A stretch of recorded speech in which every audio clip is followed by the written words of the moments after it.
get you a bag of brown rice. And I have seen people do this in like the Aldi's, and I've actually saw a lady. She literally went to the Dollar Tree. We was in the Dollar Tree, and she bought frozen vegetables, brown rice. Um, what other things did she get out of there? But there was like a frozen food section They in do at the the Dollar Tree. Dollar Tree. She bought bags of brown rice and all these vegetables, and then she bought like maybe some tuna or stuff like that. But she didn't spend a whole lot of money. You know what I'm saying? Um, Wow. I know the Dollar Tree. Hi, Rosa. Hi. Hello, how are you? Dollar Tree has frozen vegetables, but I didn't know they sold brown rice. I need to go in there and take a look. Yeah, I go in there. and That's frozen economical. vegetables. Actually, frozen vegetables can have more more of the nutrients um with those vegetables when they're picked right at the peak of their ripeness and texture and all of that stuff, and Mhm. then they're blanched and flash frozen to maintain their nutrient value. Okay. So I would tell anyone, get your frozen vegetables before you get the canned ones, because of course they've got to they've got to preserve those canned vegetables, which explains why oftentimes those canned vegetables have a high sodium content in it. And if you're looking for ways to try to not eat so much sodium throughout the course of the day, you might want to start checking the labels on your canned goods. Yeah, Uh, I do frozen vegetables quite a bit because the fresh vegetables, if I don't cook them, they go bad. they go bad. Yeah, Exactly. so Then I don't do. you don't know how far those vegetables have traveled. So like I grow a lot of my own vegetables. Oh, you have a garden too? Just so yeah, I kind of help oversee the community garden in our neighborhood. I've been there. This is my 12th year. So I grow a lot of stuff, like potatoes, and I normally post pictures of everything that I grow. But um, yeah, so I know that the stuff like my kale, my collards, and all that stuff that I grow, it's only less than a mile away. So I know how far my vegetables are traveling. Where in the grocery store, sometimes they'll say these are locally grown vegetables, but how long were those vegetables sitting in a refrigerated truck?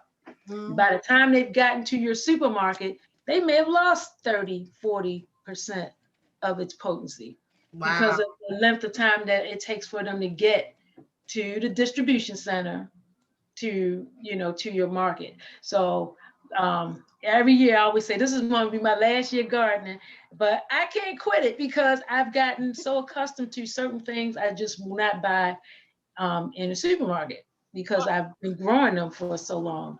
oh my goodness. Well, let me get started with. I want to hear about all of this stuff. Thank you for coming on, Rosa. How are you this evening? Amazing. As usual, as usual. So I'm going to introduce our speaker tonight, and then she's gonna share because she got a PowerPoint and everything. So we're gonna be in class for a moment, y'all. So I'm so glad I'm just loving that I'm meeting all these awesome, powerful women.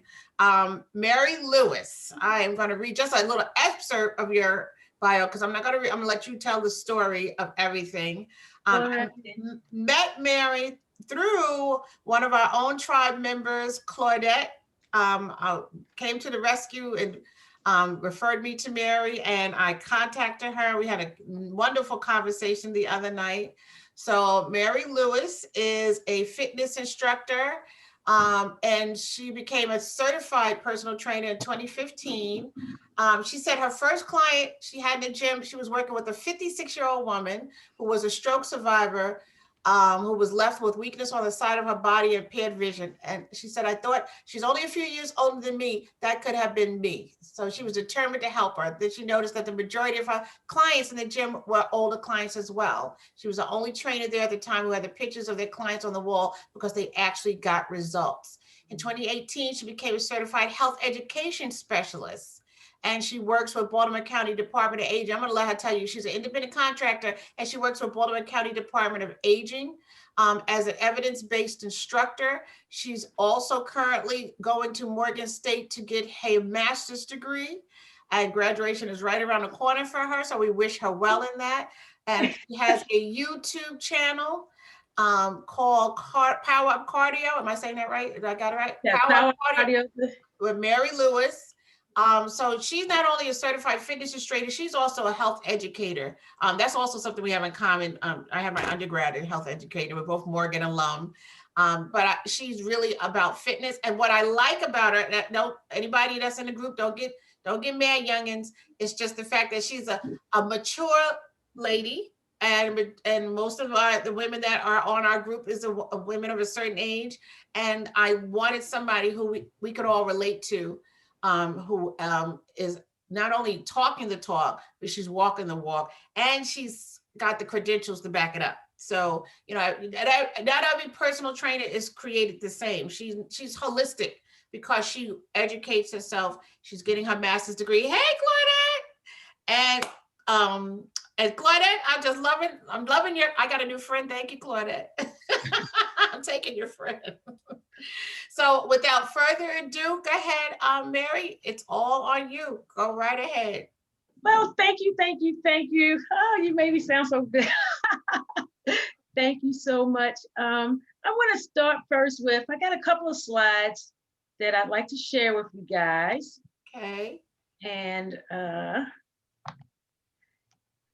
okay, and hopefully this will help to put things in a little bit of context.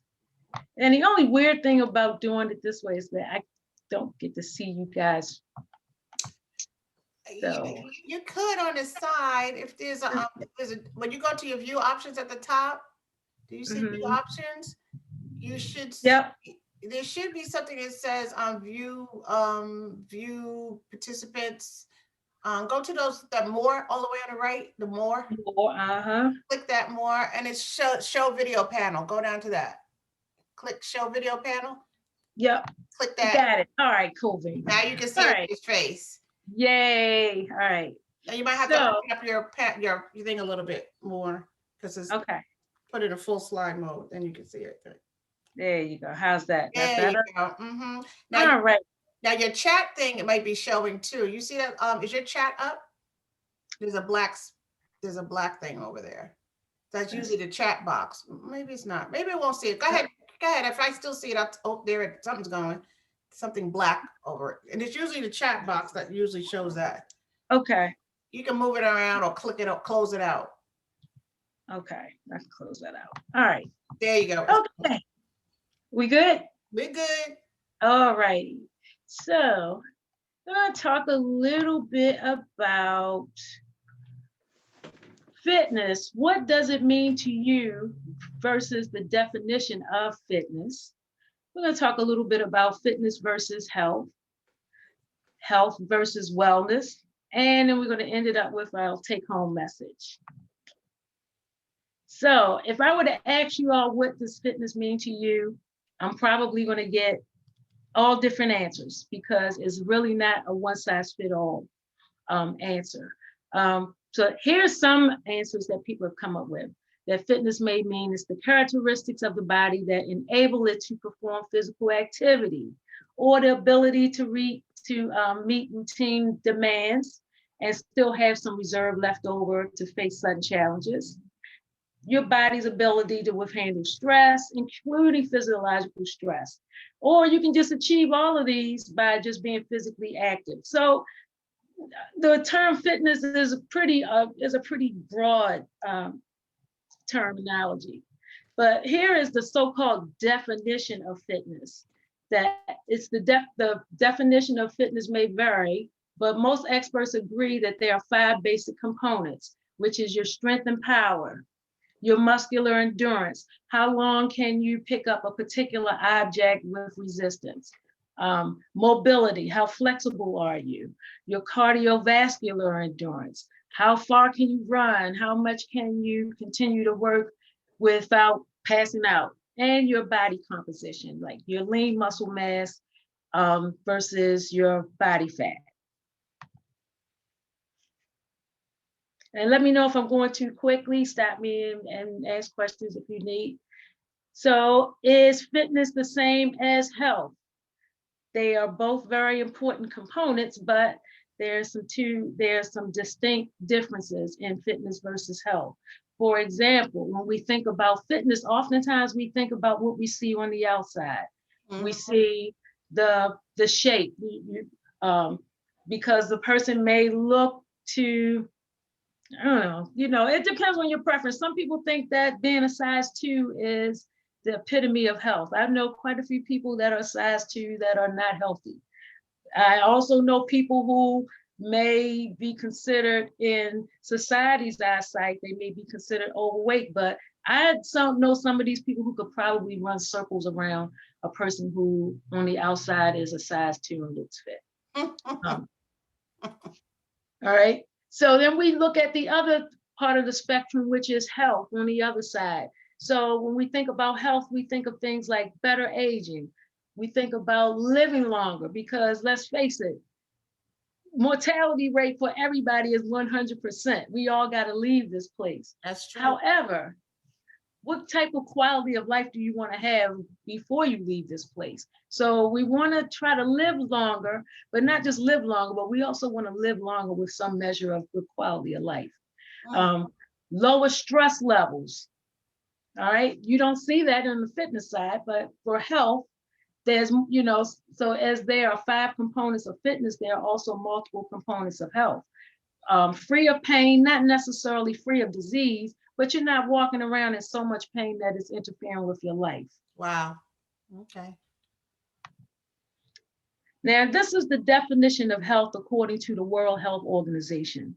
It's a state of complete physical, mental, and social well-being, and not merely the absence of disease or infirmity.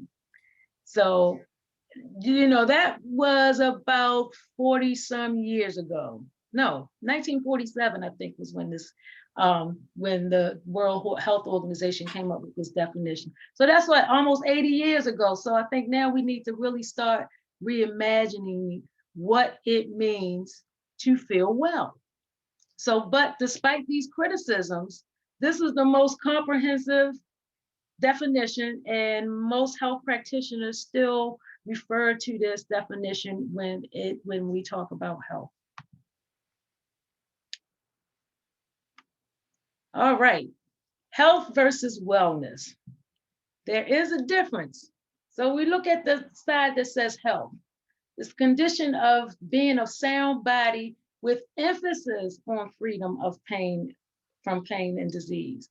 But wellness is a more multi-dimensional approach, a more holistic approach to life that encompasses the physical, the mental, emotional, environmental, spiritual, and community health. So there's a whole lot of moving parts to this thing called health and wellness, and it's not just focused on the physical aspect, but it's a very important part. And here's how we get to know the difference.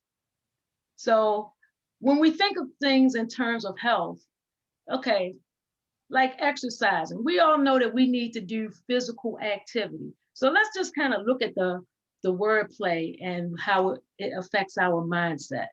Oftentimes we think about exercising, you may not feel like doing it. Because we think about it like, oh God, I gotta exercise. And as long as we have that mindset, we're less likely to stick to something. You may start a fitness program, but then going gets tough. You may hit a plateau and you're like, heck with it. I got other things to do. And speaking from a woman's perspective, it is so easy for us to put our needs on the back burner all the time. And one of the things that I've noticed when I was doing a lot of work as a personal trainer was that my female clients were quick to cancel their sessions, because 90% of the time it was because of something else that was going on with someone else. And sometimes it really had nothing to do with them, but because we are such nurturers by nature, we will put ourselves aside to our detriment in order to care for someone else. Wow. And I noticed that most of my male clients did not do that. My male clients had to cancel a session, it was usually because it was something major, like I almost cut my finger off and I'm in the emergency room. It was something really, really, really major.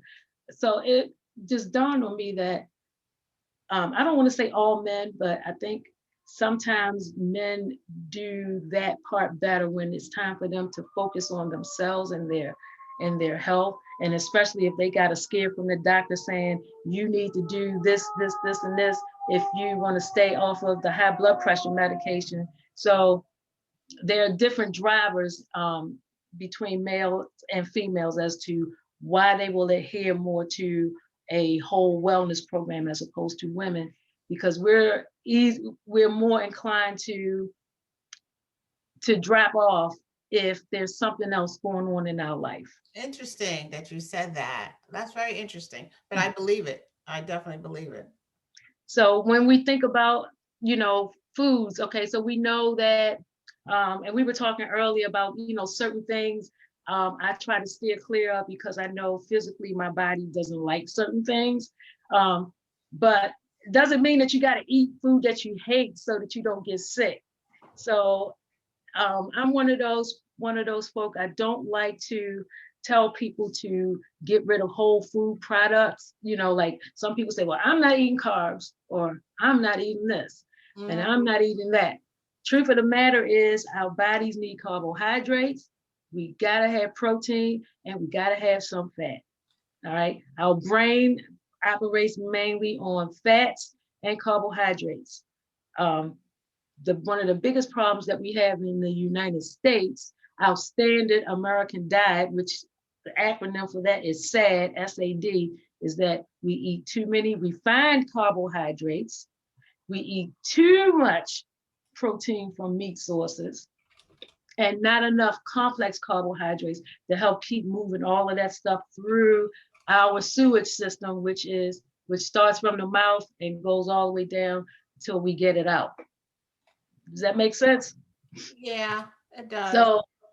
So instead of thinking, well, I want to exercise so that I don't get sick. No, you want to move your body so that you can continue to feel strong. And that can be basically anything. Walking, one of the most underutilized exercises. Oh, dancing, because everybody's got a favorite song that they like. Yeah. Everybody's got a favorite song that they like. When you put it on, your booty is going to shake. Am I right? Yes. Try that for 5 minutes. I know. And see what it does, not just physically, you might break out a sweat, but it's also going to lift your spirits. You're going to feel good. And whatever challenges that you may have going down the pike, you may be better equipped to deal with them. And your body will still continue to burn those calories even while you're resting, because you've got your heart rate up. And, so you're getting the cardiovascular workout that you need. You can get all of that just by turning on your favorite song. And I've seen some of you all in the club, so I know. Yes. I'm the first one there. Me and Claudette too. and it's funny because, you can see people, I love to dance, and I am married to a DJ and a producer, so I'm listening to music every day. Every day. I kid you not, every day. Or I got people down in our studio singing something every day. And you'd be surprised at what kind of how that can lift your spirits. And it's like, when we go out and I see people dancing, they're jumping all around, yep. They feel wonderful. They don't care about anything else in the world. And yeah, a true story. That's how I met my husband in the club. We met at Identity Lounge over in Randallstown. And since COVID, since we can't go out like we used to, our husband wears his headphones around and he's in here dancing all in his own world. He misses that. And that's where we really gained the weight. I'm gonna be honest, over the past year, was because we used to go dancing every Friday night. And so because we haven't been out like that, we just haven't had the same momentum like we used to. But he still puts his headphones on and dance, but it's not the same as really getting down in a club where you're really getting down and dirty. And your knees may hurt the next day. Oh, girl. We pop our ibuprofen right before we go out. So the next thing that is equally important is lack of sleep. And a lot of us have just found a way to get by on a lack of sleep. And this is just one thing that I definitely don't play with. I'm going to get mine, because you don't want Mary if she does not get at least 7 hours of sleep.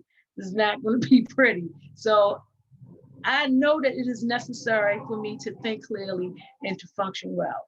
And it becomes even more so as we get older, particularly when we get through the point of life where we are post-menopause, and it is very easy for us because of the lack of estrogen and the shift in our hormonal panels as we get older. One of the things that is first to suffer is our sleep patterns. Or you may get up, go to the bathroom, and then once you go back to bed, you cannot go back to sleep. And you lay there and you're tossing and then you're turning. That's a lot of that has to do with our hormones and our decreasing levels of estrogen and progesterone as we get older. So, which is very important for us to maintain our mobility and to move, because when we move more, we tend to be able to sleep better at night. And we compartmentalize our life instead of knowing that all areas of our lives are connected. So you can't just work out and exercise every single day. Your body is going to turn against you. It's called overtraining syndrome. If people that feel like, oh, I got to go run 10 miles every single day, you don't give your body any rest. You got to give your body, just like we turn our computers off and we charge our phones. This is why getting enough sleep is important, because that is our way of plugging you into our USB drive and recharging our batteries. So if you wake up, you go to sleep and your battery is on 10%, and then you wake up the next day and you're still on 30%, how in the world do you expect to get through the next day? And how do you expect to get through the day and function if you're never functioning on all cylinders? And then you'll say, well, I said I was going to do this today. It don't get done because you're tired. All right. And then this continues a cycle. So what do you think is going to happen next? It's going to affect here. Then you're going to start feeling like, don't matter. I'm just not going to be able to lose weight. I'm not going to be able to do this or whatever it is you're trying to do. So compartmentalizing our things is a big no-no. You must start to look at the whole picture, the big picture of there are multi-components to wellness, starting with your emotional health, because before anything is an act, it all starts up here. How do we feel about it? What are your thoughts? Are you giving yourself positive self-talk? All right. So you got to develop emotionally those skills and strategies on how you're going to cope with stress. Financial stress doesn't mean we got to be rich. Let's face it, I'm not rich, however, I know that it's important for me to live my life in a way where the last thing I need to be worried about is whether or not my mortgage is going to get paid and my basic needs are going to get met. Anything else is just for showing off. My individual difference, that's, you still want to be able to think clearly and to be able to think for yourself. Do you have a supportive social network? It's nice for us to get a lot of likes and all that on social media, but do you have a social network of people who really have your back, who are really supportive of you?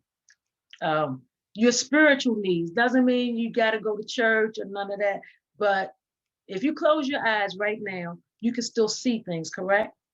When you close your eyes, all right, if you cover your ears, you can still hear. So you know that there's something going on inside of this outer shell, our temple, and what's going on inside of our body is our spirit. And we must take care of it and we must nurture it. We must be kind to it.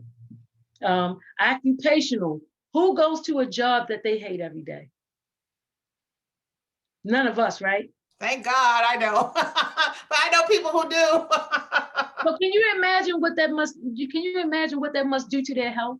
Yeah. If you get up every morning, okay, so let's just say, okay, only reason why I'm walking this treadmill is because I don't want to get sick. All right, so you already got a negative mindset about physical activity. All right, I'm eating this salad because if I eat this salad, this is what's going to keep me from gaining back the weight I lost. All right, so you're not enjoying your food. You're not enjoying your food. You're not enjoying the exercise, and you're only sleeping 3 hours a night, and you compartmentalize your life. Do you think that's going to make you feel well after a while? No. Okay. So it is all interconnected. Any questions about that? Somebody had a question back to the food about what's the difference between good fat and good carbs? The difference between good fats and good carbs. She said, what are good carbs and good fat? Okay. So good fats would come from things like nuts and seeds, like almonds, not necessarily peanuts, but your nuts and seeds like almonds, what's another one? Walnuts, pumpkin seeds, full of zinc, full of folate. These are vitamins, particularly we women need as we get older. Zinc and our B vitamins, good sources of protein, and it is not an animal fat.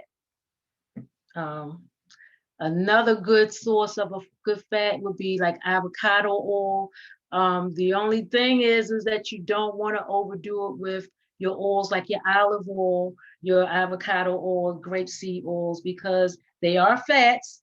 And 1 tablespoon of olive oil has like about 120 calories. So if you are counting calories, you just want to be mindful when you're doing that vinaigrette dressing that you don't want to overdo it with the oils. So those are some examples of some good fats. Eating avocados are good, but you only need about a quarter of an avocado to get a good source of fat. Let's see, what else? Another one. And she said good carbs. Then, so good carbohydrates would be your fruit that have lots of fiber and high water content, like apples and pears. Then you have your berries, which are great sources of antioxidants, like strawberries, raspberries, blueberries. Just eat the whole spectrum. Carrots, tomatoes, even though tomatoes are a fruit, tomatoes, lycopene, good for your heart health. I'm going to put it this way. A bad carbohydrate is something like Wonder White bread. Do people still eat Wonder White bread? People still eat Wonder White bread.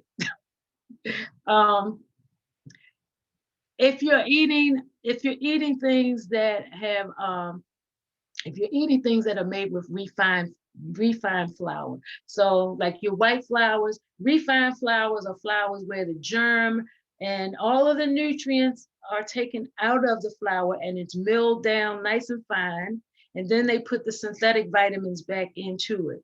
So a good source of a grain carbohydrate would be, if you eat breads, would be like a whole wheat bread or a whole grain bread. So you want to stay away from refined carbohydrates or like and that says enriched flour, right? Or enriched flour. Not, I wouldn't say don't eat them at all. I would just say limit them. And you want to eat more of the whole grains. Slower for the body. It takes the body a little longer to break that down. It helps keep your blood sugars more stable. Whereas the flours and grains that have been stripped of its wheat germ and have been enriched, they go through the body quickly, which it can explain why you may get a sudden rise. You may get like a sudden rise in energy and all that, and then bam, next thing you know, you're more tired than you started off with, and usually more hungry too. So good carbohydrates are, again, your fruits that have lots of fiber, lots of high water content, apples, oranges, pears, watermelons, cantaloupes, peaches, mangoes, anything on the fruit spectrum. Just moderation in everything, basically, because too much fruit can be a bad thing too. It has a lot of sugar. Exactly, because of the high sugar content. Even though our bodies are designed to be able to break that type of sugar down, there's still such of a thing as too much of a good thing. And here's another example. Fruit like strawberries and vegetables like broccoli, those are your vegetables and fruits that are called goitrogens, which if you have issues with your thyroid and you eat a lot of broccoli and a lot of strawberries, it can play tricks with your thyroid. So I know that broccoli has a lot of anti-cancer benefits, and people hear the words anti-cancer, they want to rush out, buy all the broccoli. You don't want to eat a whole lot of broccoli like that. So again, it's modification in everything. Eat a variety of things. So for like a plate, with half of your plate should really be fruits and vegetables, about half of your plate. The rest of your plate could be like your proteins, and then you can have some fat.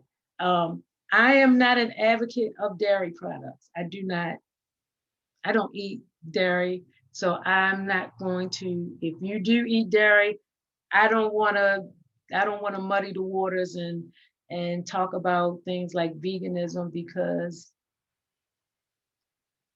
everybody's not vegan. So, but from a public health standpoint, eat more plant-based whole foods and less refined foods. I stick with what's called the 80-20 rule.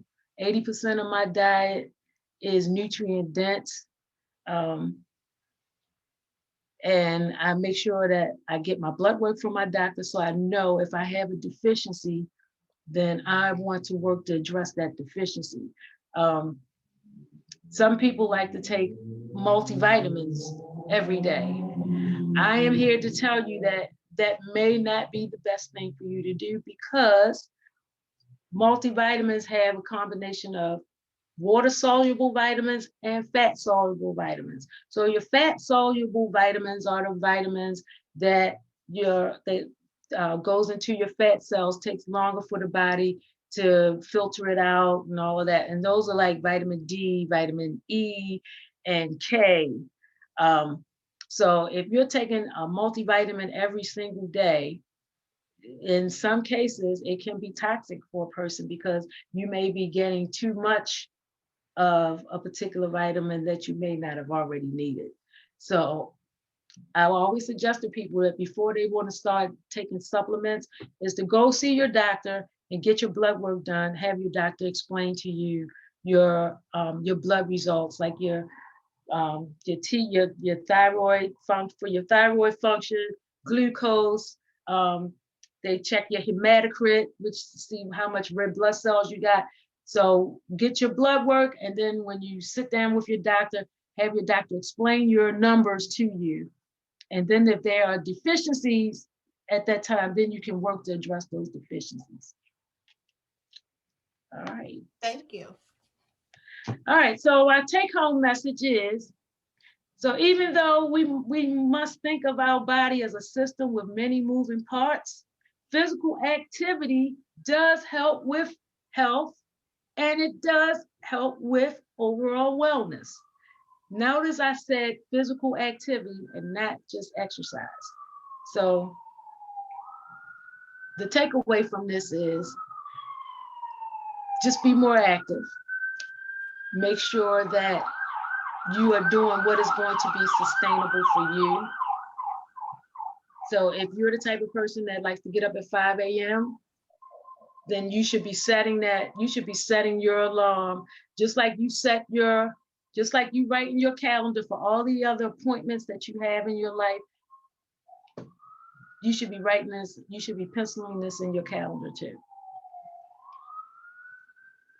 So exercise should be part of, like you said, because we talked about goal setting earlier this year, right? And the things that we are going to start doing. And so if we have appointments on our calendar for other things, it should also be exercise or some type of movement. Right. And also when we think about, let's just say, for instance, okay, here's some things that we want to do more for ourselves. And it's quick for us to say, well, I'm going to exercise more. Okay. let's break that down a little bit more. What type of exercise do you like to do? So that's the first thing that we should establish. What types of, let me rephrase that. What types of physical activity do you like to do? So, like, I give you an example. One of the classes that I teach, we do a segment where I'm mimicking the activities of daily living. So we know that as we get older, our fall risk increase and our mobility decreases. So I will make up a choreographed workout where they are reaching up in their closet, coming up into a calf raise, reaching down to touch their toes. And we're mimicking reaching up in our cabinets, reaching down towards the floor. All right, now we've got stuff we've thrown all over the floor. So now we need to scoop it all up. And if you do that to music, it becomes cardio, it becomes strength training, they're calf raising, they're deadlifting. But I didn't tell them that they were doing calf lifts and deadlift, calf raises and deadlifts. I told them that they were reaching up in their closet and putting things in the basket. I'm like, okay, now it's time for us to go outside and jump rope. All right, so we're gonna go jump rope. We don't have ropes in our hands, but we're just gonna imagine. So I take things that they like. We like to play basketball. I'm gonna make a game out of it. But I'm not telling them that, oh, you're doing side lunges and you're reaching down, you're doing crossovers. So I'm not calling it by the typical exercise name. I'm calling it, something that resembles stuff that they do every day. And they love it. And they break out in a sweat. But these are the kind of things that, so to make them exercise without them feeling like it's exercise. So the bottom line is that you have to enjoy it. Even on days you may not feel like it, go back to your tried and true, your default, turn on some music that you love. Yeah. And good idea. And I say the 1 minute rule, 60 seconds. And I guarantee you after 60 seconds, you're going to want to take that into 5 minutes. And then 5 minutes can turn into, I do that for myself because it's like some days, I still need to get my own, fitness in. And some days I don't feel like it, especially if I've taught classes all day long. And it's like, I really don't feel like it. So it's like for 1 minute, I'll just stand up and I'll just start marching. And then I might do something really simple or something that'll make me laugh. Oh, I'm going to try, how fast can I cross over? Anything for a minute. And then the next thing I know, I've worked out for a half hour. Yes. That's a good idea. I like that because I do like music. I haven't danced in a long time. Claudette just put in the chat box house music. And even though we can't go dancing, and that really has hurt us a lot because again, me and my husband used to go every single weekend and we were a lot lighter than we are now, but doesn't mean we can't dance in the house I can't dance in my office at home. So yeah. Really starting offering, just doing 30 minutes of that. That's not bad. Just start with 5 minutes. 5 minutes. Start off with 5 minutes and working around what you got. Yeah, that's good. So this is the end, and this is one of my crews. I got crews all over Baltimore County. So this is my Fit and Strong ladies from Woodlawn Senior Center. I teach a curriculum called Fit and Strong, and this is for women over the age of 60 who have been diagnosed with lower extremity arthritis. And it's a 90-minute program. We meet twice a week for 12 weeks, and they have 1 hour of exercise, and then they have a half hour of classroom discussion where we actually come up with strategies on how to keep them active even after the program ends. And I get to give out little fancy certificates and all that stuff. So, Oh, that's so um, sweet. And they stay so motivated. That's the thing. yes. So that is all that I have for that. Well, we have a question, but before we get to the question, I want you to tell them the story of how you got into this in the first place. What made you start working out and getting fit? And then there's a question in the chat for you about vitamin D and the Okay. recommendations of how to get vitamin D in your food. But let them hear your story first, because we got a lot of people that just came on too. So tell us how you got into this. How did I? And she's phenomenal, y'all. Y'all got to see her YouTube. So well, I've always been an active kid. I had brothers that were close to my age, so I wanted to be the tomboy and climb fences. I was always that kid, but I had older sisters who wanted me to be a girly girl, so I was like kind of caught in the middle of that. So I was always active, pretty active. But I noticed that as I got into like my late 20s and early 30s, I started suffering from fibroids, uterine fibroids. My mother had a hysterectomy at the age of 36, and both of my sisters had to get hysterectomies. And after getting 3 operations where they removed my fibroids, not one doctor asked me why I was, going through my ordeal with fibroids. Not one doctor checked to see whether or not my hormones was out of balance. Not one doctor asked me about, well, what else is going on in your life? And during that time, I was in a really bad marriage. I had been a victim of violent crime. What else? And I had always had painful periods, so, but no one ever made that connection for me. So I ended up getting a blood transfusion, and at the age of 39, I ended up getting a hysterectomy. Almost died. I went into congestive heart failure. And I guess it was because of my age and the fact that I had never had issues. The only issue that I had had up to that time physically was that I had uterine fibroids and that I was anemic. So I spent about 4 days in the ICU and a few more days in the coronary care unit. Fortunately, I was able to go home with not, actually, they did give me heart medication. That was, but I went into surgical menopause, which was like a whole nother ordeal. And again, I was prescribed with Premarin, which I had to stop taking that. And because my hormones were so imbalanced, I went into depression. I had deep depression, and I was given medication for the depression.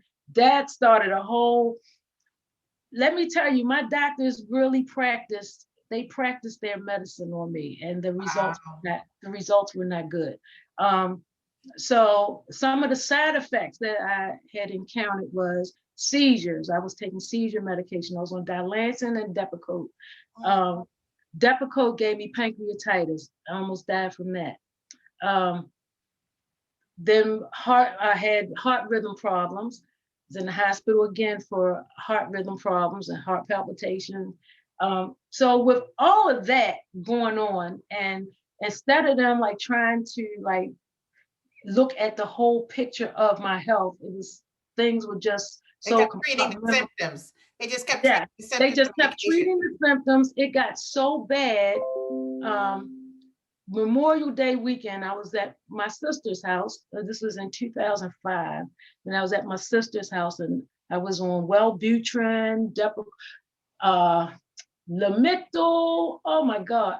I got a list of all the medicines that I was on. But I woke up with a severe headache. Went to my sister's house, severe headache. And while I was there, just completely lost all feeling on the left side of my body. Memory and everything. My husband and my sister still talked about that, and my sister still tears up. She was like, "You didn't remember me." I don't remember this. But to wake up in a hospital because you had hallucinated so bad that they had to put you in 4-point restraints. So that was just how bad it got. And my morale, my everything, I just felt like I am too young to have this many health problems where no one seemed to know what is wrong with me. You go to the hospital. I think the last I was taking Tegretol, and I ended up in the hospital because it had poisoned my liver so bad that I had to drink. They had to put the tubes in me and give me charcoal to try to neutralize it because it was so toxic in my liver.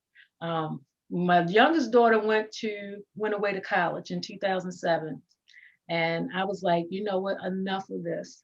I had an empty nest, and I was like, enough of this. I need to find out what's going on with me. And I just started taking classes at Community College of Baltimore County, and I started just taking some classes in health. Health 101 is where I started.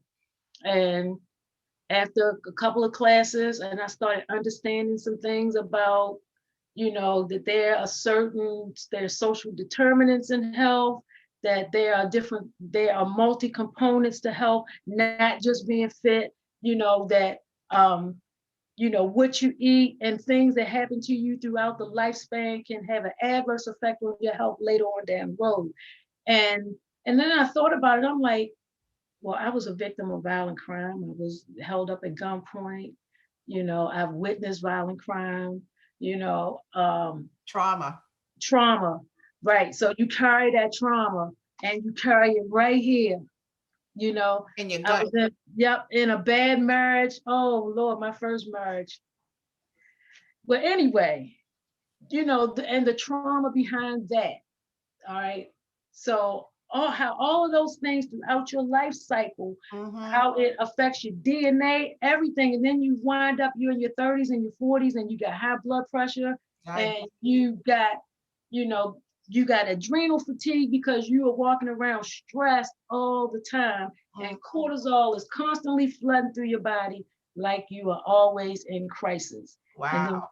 And then, Wow. So it wasn't until I went back to college, taking some college courses, trying to fix myself.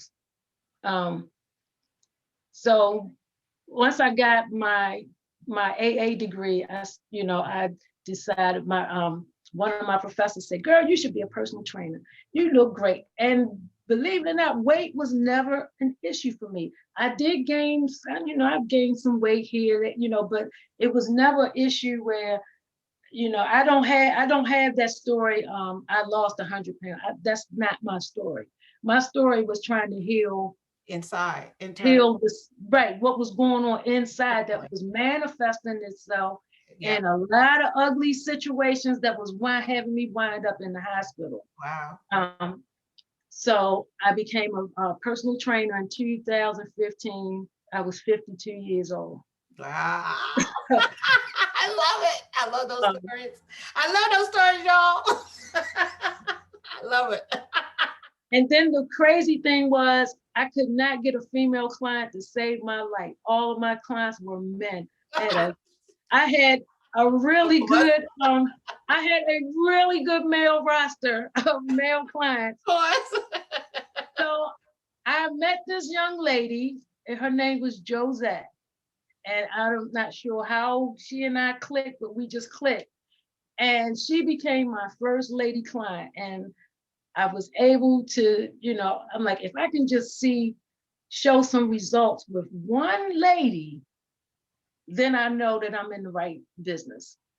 And I just started noticing how, I can actually do this, Nothing wrong with the male clients. To this day, I still have my guys will still call me and like, "We did quit you." So yeah, and then I was working in I was working at Retro Fitness. I always want to give a shout out to Jamil and Keisha McClain, Black-owned business. He's a former Raven. And the only experience that I had as a trainer at the time was the few home clients that I had. And they took me in under their wing. And when I worked there, I was only there for 6 months, but let me tell you, I had my book filled up like it was nobody's business, because I was the I was the old gal as far as the trainers, and I was in there with 19 and 20-year-olds. But when that 56-year-old woman walked into the gym who had weakness on one side and vision impairment from a stroke, and I was like, oh my God, that could have been me. Mm. Yeah. Because in 2005, I was in Good Samaritan Hospital with no feeling on one side of my body and no memory of how I got there. Mm. So I was determined that I was going to help her. But her fear was she did not like coming into the gym because she felt like she did not belong there. And then that's when I was like, and one of my professors at Morgan was like, he said, so how's that personal training working out for you? I said, I really like it. I said, but the only thing is that I'm working all the time, all the time, because I had a really big clientele. I said, but I'm working all the time now. And, gym franchises don't pay very well. So he was, so my epidemiology professor, who is a deputy director at the Lock Raven VA, he said, you can come. He said, when you do your internship, I want you to do your internship with me. And he allowed me to develop a program. It's called the Versi Project, which was for frail veterans. So I put together the program, and we did the whole research, internal review board, and all of that. We started noticing results with these frail veterans. Fast forward, I got a contract with the Baltimore County Department of Aging for teaching evidence-based programs for fall prevention. So I ended up doing my undergrad research work on frail veterans and muscle conditioning in order to reduce the onset of muscle wasting. Because what we found out was that a lot of those guys that are in wheelchairs, it wasn't because they had paralysis, it was because they were not moving. Lack of strength Training. So that's how I got into the muscle conditioning and all that. And it's funny because as a kid, I was the one that people laughed at for having muscles, like calling me muscle bound and Murray, see if you can lift up a man collar, So, and here I am actually teaching muscle conditioning as we get older. So that's just a part of my story. So of course now I do very little, if any, personal training at all. The bulk of my work is teaching evidence-based programs. So after I graduate, my goal is to be able to bring these programs to Baltimore City, because we teach some awesome programs in Baltimore County. The Baltimore County seniors, oh my God. I teach Stepping On Fall Prevention. That's a 7-week workshop. I bring experts in every week. We go through all the different aspects of why seniors fall and how we can keep them safe in their homes. Okay, I'm going to get to that question. They throwing a question at you now. I forgot. Okay. I'm sorry. I got also caught up in your story. They have a question for you, Mary, about the vitamin D in the food. What's in the chat? Vitamin D in your food. Okay. Vitamin D can be pretty hard to get in foods. The most effective way of getting vitamin D really is from 20 minutes in sunshine, like letting your skin be exposed to sunlight for about 20 minutes. However, this is one of those times where I would say take a supplement if you can't find like a good source of vitamin D. I'm trying to think, in your foods, like I don't drink cow's milk, but I do drink like almond milks and soy milks. So like Silk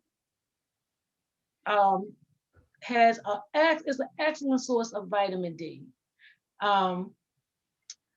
So any of your plant-based milk products will give you a good source of vitamin D. Also, if you eat fish like salmon, fresh, wild caught salmon. What's another one? So like your big, thick, meaty fish, they also have good sources of vitamin D. And I know salmon, one piece of a salmon fillet, a 3-ounce salmon fillet, will give you about 120% of your vitamin D sources. Just offhand, some of your nuts, like your walnuts, your almonds, you will find a vitamin D source. But like just something that you can grab real quick is your silk, your plant-based milks have like at least 20 to 30% in an 8-ounce cup of your vitamin D. But vitamin D supplementation is one of those things that I would say, even us people of melanin, we still need to supplement, because during the winter months, we're not getting enough sunlight. So this is one of those that I would say, yes, supplement at least 1,000 IUs a day. And someone asked me something about TechNet.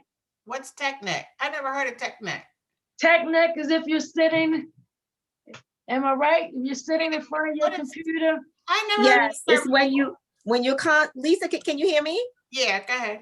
It's when you're constantly holding your neck down, you're looking at your phone, and sometimes you start to get even like a little bone that may even start to protrude a little bit, but you may feel some neck pain. And so that is a thing now with everyone looking at their phones. I also read a lot, and I'm holding my neck down a lot.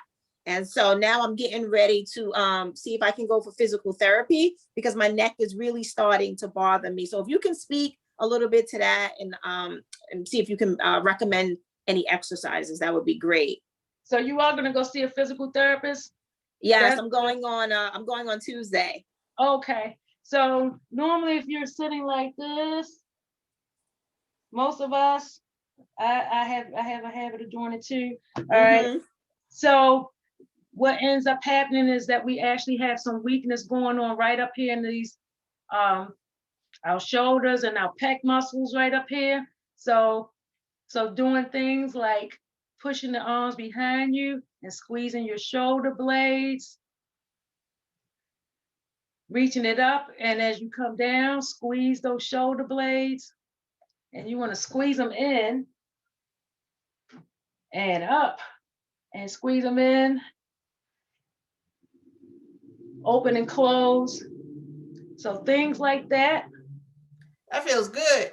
So if you, so what you want to do is you want to work on strengthening the muscles that are here in the front, the chest. All right. This usually ends up being what, you end up experiencing an imbalance, and then get in the habit of holding the phone up. You may want to try some neck tilts. Tilt the head all the way back,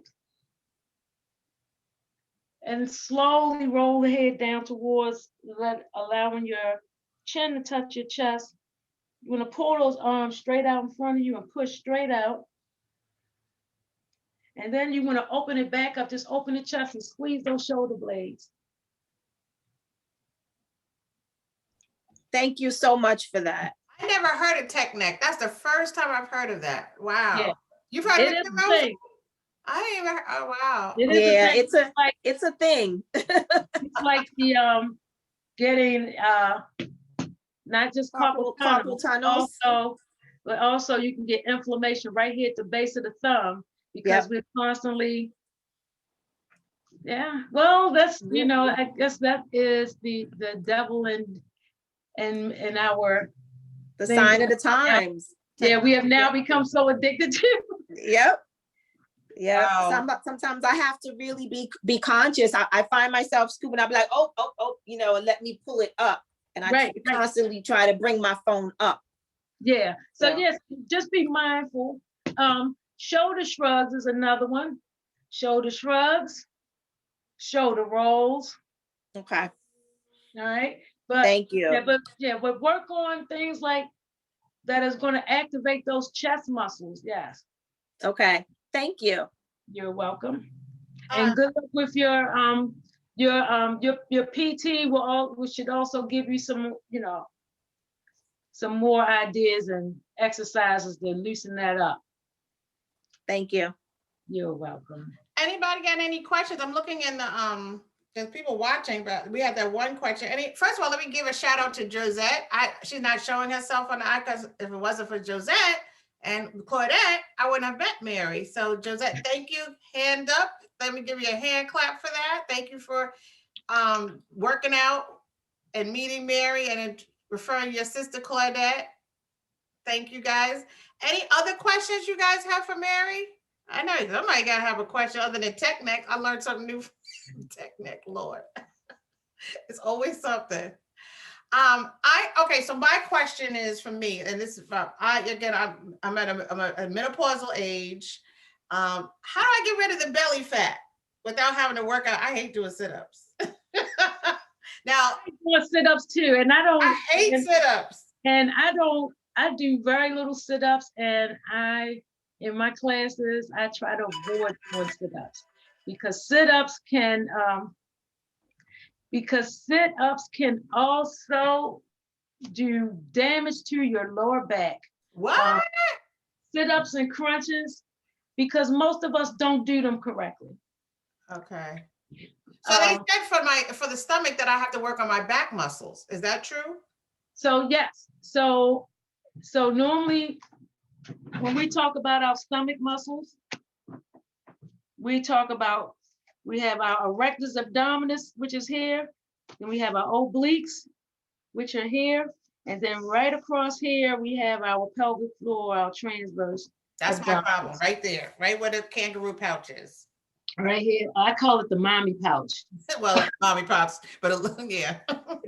But so, and when we get older, particularly when we get to menopausal age, then we realize just how much we have neglected our pelvic floor.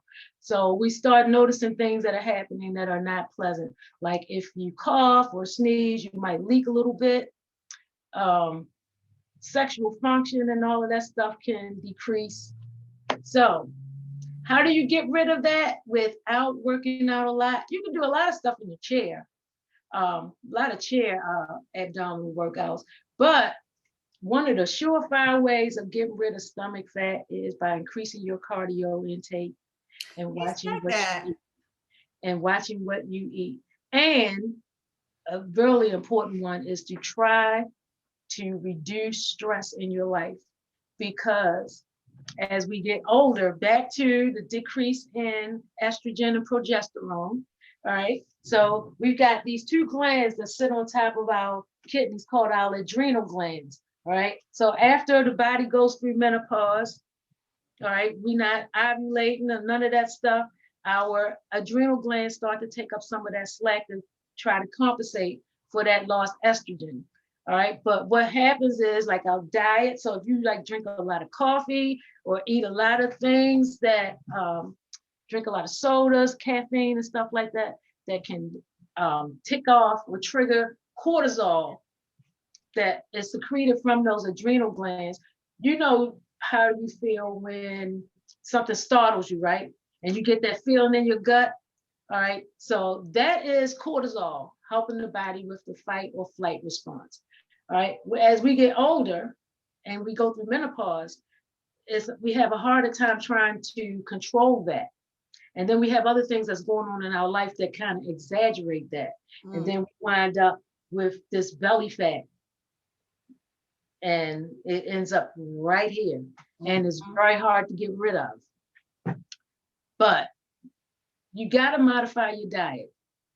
That's one of the first things. And you gotta increase your movement activity, because another thing that's happening too is our metabolism is starting to slow down. All right. So the way that we ate when we were 30, you can't eat like that when you're 50. You know, I'm 57. I love cake, but I know, like after a couple of days, perfect example. My husband and I went to Sam's Club, and you know those little cheesecake squares? I like to treat myself to those every now and then. Well, I had been eating like, I know the serving size says 6, so I've been eating 3. Well, the other day I went on like, heck with it. I want all 6 of them, one whole serving. And talking about breast tenderness, I went through the whole gamut. And I'm like, what was I doing? What did I do that I hadn't been doing. And I've been eating those cheesecake things every single day. Yeah. So you cannot run from a bad diet. Yeah, you're right. Like for me, salt, my doctor told me a long time ago, you got to cut back. And we gotta be, as we get older, we got to watch our sodium intake. Yeah, because we become more sensitive. Our bodies become more sensitive to salt. We want to hold, and salt has a tendency to keep water in my fingers swell up. Swell up. Water inside the cells, which explains why at the end of the day, your fingers are swollen up, your ankles are swollen up, and all of that. And you have to watch that, because then your blood pressure begins to trickle up on you too. So you you got to modify your diet and increase your movement. That's one of the first things that you have to do. Oh, all right. Okay. So I got it. Well, aerobics, I can work on it. It's the diet I got to work on. So pray for me, y'all. Pray for me. Well, one of the questions, I think Claudette said, Mary, you're going to offer any classes, personal training soon? Well, I don't know. I will be done with school in the second week of May. But I have some other contracts that are coming up that, so I don't know right now. Can you do stuff virtually, like on YouTube, I really would like to do another.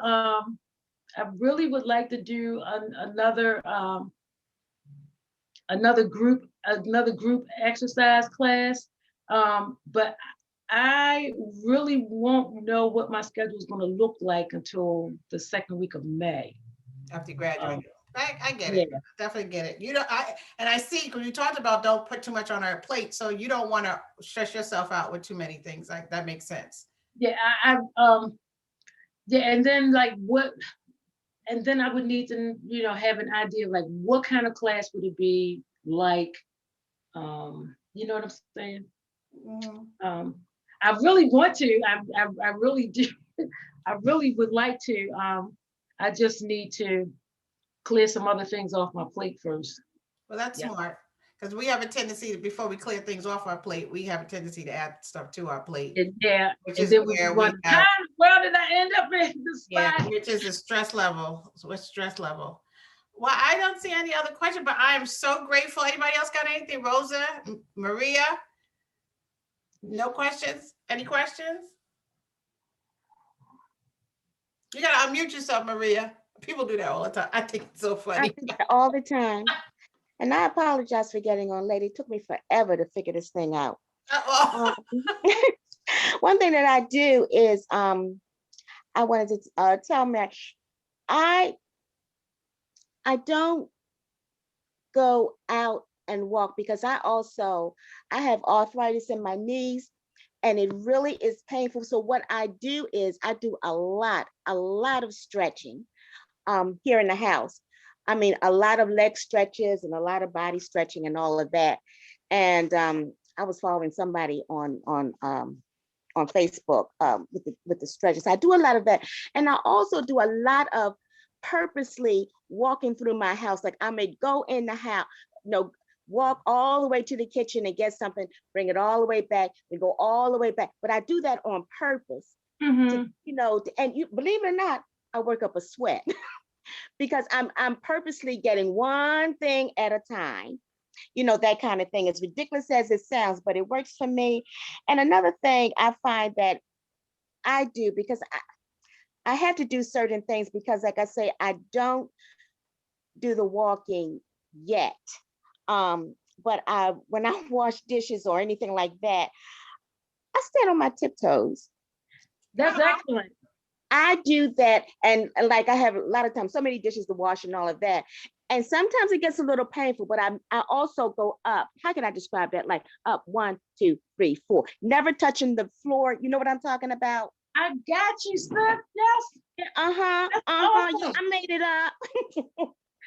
So I make up little things like that. I teach a class called Move with Balance that it's all about balance. It helps with my balance. You're right. Brain, we do brain train. It's like activities for brain and body. It's cognitive, like cognitive fitness and all of that. And yeah, so we do an exercise called a 3-point calf raise. The 1, 2, 3, and their feet never really touch the floor. But that's excellent. Another way that you can sneak stuff in, especially if you have knee arthritis, is to do what's called a knee extension. And let me see if I can tilt my screen down a little bit. Maybe you can see. Okay, so if I'm sitting in my chair and I'm going to scoot up on the edge of my seat, and you really don't even have to, anybody could do this, but this will just strengthen this strengthens the quadriceps. So if you got issues with your knee, you still need to keep that knee mobile, but you're also strengthening the muscles that's above the knee. So when you are up and walking, you're able to take pressure. You're able to take pressure off of those knees. And another thing that you could do too is that exercise where you're reaching. It's almost like a deadlift. And you can come up onto that calf raise. I'm using my chair for support, reaching down towards my feet. And you can make an exercise out of that. Now, when I go to the supermarket and I'm standing in line at the supermarket, I will stand in line at the supermarket and practice holding one leg. People looking at you while you're doing it. They probably. I don't care. Sometimes you have to turn your blinders off. That's true. You gotta do what's gonna work for you. Yeah. So like I will stand in line and practice. I know my balance and get my core working, and I'll be doing leg lifts. And that's smart. I just stretch it sometimes when I'm standing a long line too. I don't do my leg that high, but maybe I need to. So it's always easy ways that you can sneak things in, and it's like you don't have to go out and buy a whole bunch of fancy equipment or anything like that. And just because it's simple doesn't mean that it's easy, because sometimes simple is harder than than what's the quickest, Yeah. And we really don't want quick, we want consistent. Right. I'd rather see slow and steady and consistent than you running on all cylinders on Monday and by Thursday you are burnt out, because that doesn't help. Speaking of slow and consistent, I'm going to give, before we close out, I'm going to give a shout out to my girl Rosa, who's been very consistent and posting every day in the group her walk with her accountability partner. She walks, how many miles you do a day? She's been consistent, 3 miles every day? I know you go every day because you posted 3 miles. Wow, that's amazing. So she's been consistent, very consistent with her walking. At least 3 miles. Wow. So it's over 3. All right, we're giving you a shout out. Thank you. And I know there's more of you are doing it. Y'all ain't posting your pictures, but that's okay. But Rosa has been, and she's inspired all of us to keep it going. So that's slow and steady for sure. Right, right. So when I do another like fitness class or some sort, I will definitely let you guys know. Good. Thank you. Thank you. And so on behalf of the group, we want to thank you so much, Mary. It was so educational. I didn't expect the education part. That was the wellness piece really clicked for me, because we always focus on the outside. But you made a point. So I'm going to just sum her up for those who came in late. She gave, if y'all missed it, it was a really good presentation, educational. And she talked about health and wellness, which we hear those buzzwords a lot. We talk about, she talked about not just the fitness, which is the external, it's the internal part. It's the sleep, it's the stress, it's the eating, and it's our mindset. And if you think wellness and well-being, of course the fitness will come, because you're thinking about yourself internally all the way externally. So, and that's really what, and I definitely love your story. It helps us talk about that. You could go through a lot of medical trauma, a lot of things, but until we let these doctors prescribe stuff for us without any question. Yes, no and we really, and I'm telling you, as women of color, we need to be advocates for our own health. Yeah. Because on average, when we go to the hospital, we're not believed.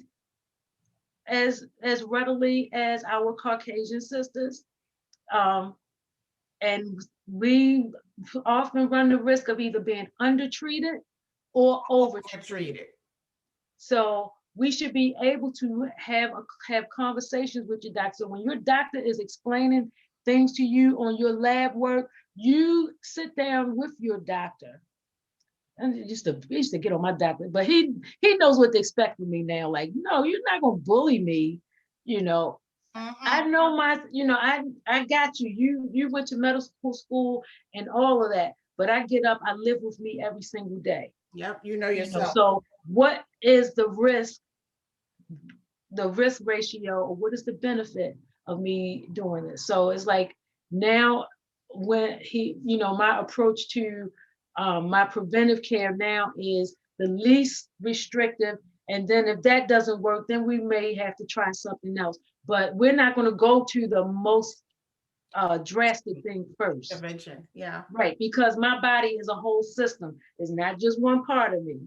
Because whatever you're giving me to treat that one part of me, 3, 4, 5 other things could go wrong with the rest of it. Yeah, and in fact, And listen to some of these, when you see the commercials, they do direct advertising of medications, and medicine has its place.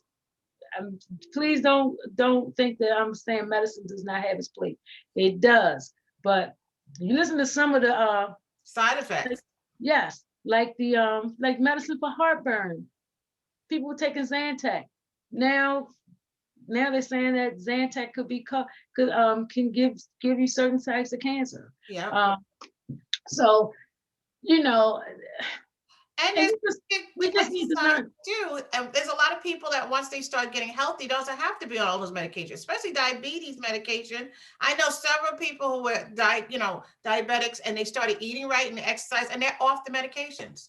So well, my husband has hypertension, and in the past 3 years, I remember sitting in the emergency room trying to write a paper because my husband was in the hospital. This was recent, the past couple of years, but we switched his diet. So I do have a background in nutrition. I have a minor in nutritional science. And he was on so many different hypertension. He was on 3 different hypertension medications. His quality of life was pitiful compared to what it was like. And he's like, something got to change. I'm like, yeah, something definitely has to change. And we changed. The first thing we did was we changed his diet. So my husband he's 100% vegan. Last person I expected to go vegan, because I'm not even 100% vegan, but he said, I'll eat whatever you tell me to eat, but I'm just tired of going through this. He now only takes 1 pill 1 time a day.